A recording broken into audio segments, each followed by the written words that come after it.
Hey guys, Kris Jones here for episode 39 of Ask Me Anything.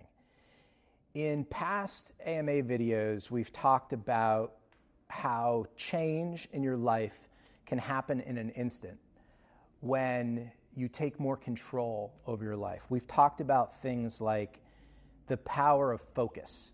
Where you focus, your energy flows. We've chatted about raising your standards and how critical it is that you reflect on just what you're willing to accept in your life. Like, are your goals puny? Are they shoulds? Are you shoulding all over yourself? I love saying that, I don't know why. Or are your standards consistent with things you must take action on? Today I want to talk to you about a similar theme. A theme that if you understand it and you internalize it, it could change your life, like literally in an instant. And it's the power of interpretation. So what matters more? What happens to you in life or how you interpret it? What happens to you in life or how you interpret it? Are the events in your life happening to you or happening for you? So the meaning we attach to things is one of the greatest superpowers that you and I own. We own it. We don't have to wait for it. We don't inherit it from rich parents or from any other privilege. We don't have to buy it. We own it. It's a freaking superpower. The ability to place meaning on things when they happen is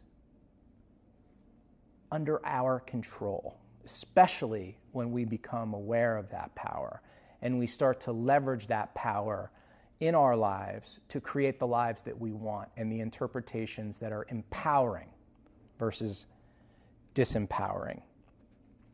So let me stay there for 1 second, because those words for me, because I've been studying and reading, personal and professional development books as part of my career. And so the word empowering is so powerful, man. It's like if we just held ourselves accountable to interpreting the world in ways that were empowering, meaning they provided us with an advantage to becoming more happy, toward creating more opportunities, to inspiring other people, and to living a life that doesn't feel completely out of control, but feels quite in control. Because guess what? We have that control to place meaning on things. So an empowering interpretation would be one that would be positive, where a disempowering one would not be positive. And we'll chat about that real quick. But here's the thing. You, and only you, have the power to interpret the world in any way you want. It's your choice. So some of you guys have heard this story, but back when I was 14 years old, I was at a good friend of mine, Joe Poplawski. I played high school football with him, grew up with him in the middle school years. We were inseparable. We went fishing together all the time and whatnot. So I was 14 and I was up at Joey's house up in Edwardsville off of Main Street. And the telephone rang. And it was my sister Jennifer. And she informed me that Jerry Salata, who at the time was my mom's boyfriend of 14, 15 years. He was basically my non-biological father growing up. Had died unexpectedly of a brain aneurysm. And they were planning his viewing and funeral, and Jennifer said, you don't have to come down to the hospital. Again, this was unexpected. But my mom did make it to the hospital, by the way, before, and she was able to, hold his hand and stuff. But anyway, in the coming weeks, I never would wish on anyone what happened. Within weeks, my mom was diagnosed with a terminal illness. Within 2 months, she was admitted, I believe it was to Thomas Jefferson University Hospital in Philadelphia. And she had to undergo a bunch of procedures, and she was diagnosed with a bunch of scary stuff. I was just a kid, and a number of my mom's sisters and family members went down there to Philly, and they didn't tell me this at the time, but my mom almost died at that time when I was 14. But here's the point, gang. This is my story on the power of interpretation. I had a choice, like we all do. And we've all dealt with things. You guys have stories that make the story of my mom's health, seem not as significant. The point is that we all go through tough times. But how we deal with those things, whether or not when they happen, we take, one road or the other, really becomes our life story. I mean, it becomes, either a chapter in our book or our book. And what I realized was that I had the power to interpret that event in an empowering way. I realized that I had a couple of choices. I could begin the process that a lot of us do, which is to begin blaming other people. So in other words, not internalize it, but externalize it on other people. Become angry. I know a popular way of and a reasonable way of dealing with loss or dealing with tragedy or hardship is asking, why me? I could have gotten mad at my mom and somehow, blamed her for it. Not suggesting that's a popular way of handling things, but I know a lot of people do it. Or I could thank the good Lord that my mom at that moment was still alive. That I now have a special opportunity and gift to live in honor of her.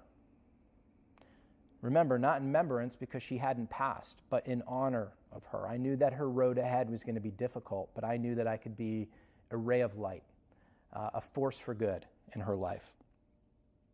And those of you that know me know exactly that's what I did for the next 20 years in a pretty profound way. And you could do the same thing. Maybe in not as profound a way, but in your way, in a way that empowers you and empowers other people around you. But I became obsessed with this idea of achievement and accomplishing things in her honor, to make her proud. I remember I was the president of the Honor Society at Penn State, and I was giving a check out to the Make-A-Wish Foundation, and the place was pretty quiet outside of me up at the podium speaking, and all of a sudden my mom stands up. She's in the front, basically one of the front tables, and everybody looks over at her, and she goes, all choked up, she's like, "That's my son." She was like, "That's my son." And you could hear her voice was all crackling. I looked around the room, people were crying. Now, granted, I was giving out a check to the Make-A-Wish Foundation, which is a completely another story, one of the most inspirational stories of my life. But again, hey, I chose a road to an empowering interpretation of what's happened to me throughout the course of my life. And it's been very, very powerful. But anyway, I gave my mom, before she passed this past December, a number of proud moments, and honestly, it was a pretty incredible drive. But so anyway, guys, I framed the world the way that I wanted to see it, and you also have the power. So here's what I want you to do. I want you to kind of, you don't have to recall like the most horrific time in your life, but think about where you're at right now. Think about some of the things that are happening to you or have happened to you. And, write them down if you have a notepad, because I want you to go through an exercise that's called reframing. The process of reframing is basically taking a shitty situation and finding a positive interpretation, as hard as that may sound. Why? Because you'll be better off because of it. Why? Because you can. Because it's your choice. Is the world happening to you or for you? So for instance, let's say you were recently dumped by your significant other, or maybe you were recently laid off, or you've been laid off for the last 6 months, God forbid, even longer, or even worse, you are miserable in both your job and in your personal life. The relationship that you're in sucks. So what can you do, right? Well, we could start by finding something empowering. Not good per se, but just empowering about each of the situations that you find yourself in. And you could either make the situation better, or you could validate why your life sucks and why your life is shitty. So it's really your choice. I don't think I have to give you specifics on, things or ways or strategies that will empower you, because I think I've implied it enough. It's your choice. At the end of the day, your cup is either half empty or half full.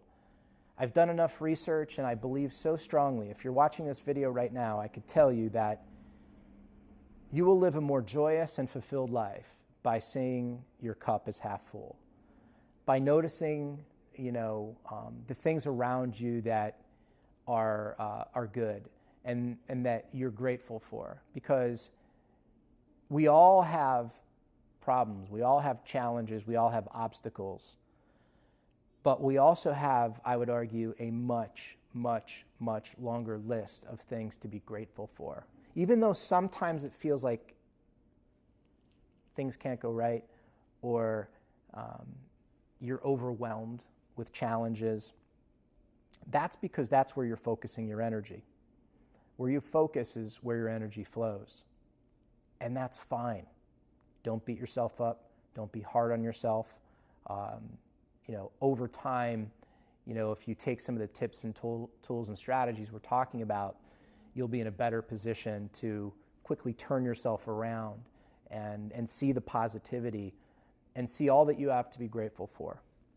Guys, the message here in this video is that you and only you control the meaning that you attach to the things in your life. Make sure that you take that responsibility seriously and you interpret things, occurrences, challenges, opportunities in the most empowering way possible. I'll see you guys for video 40. Take care.